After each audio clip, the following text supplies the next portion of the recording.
এরকম restaurant style smoothie chicken বাড়িতে বানাতে গেলে আজকের ভিডিওটা কিন্তু পুরোটা দেখতে হবে বন্ধুরা।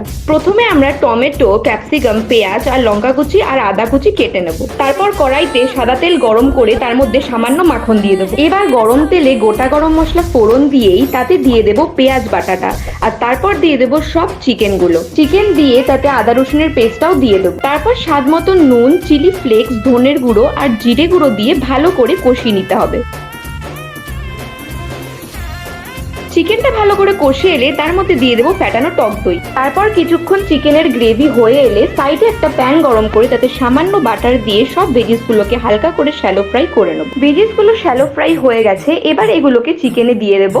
ভালো করে চিকেন আর ভেজিস গুলোকে মিক্স করে তার মধ্যে দিয়ে দেবো গরম মশলা আর ফ্রেশ ক্রিম। এবার ভালো করে মিক্স করে নেবো। ব্যাস, আমাদের restaurant style smoothie silky chicken একদম রেডি। তো আজকের ভিডিও এই অবধি, দেখা হচ্ছে খুব তাড়াতাড়ি নেক্সট মিল ব্লগে। বাই।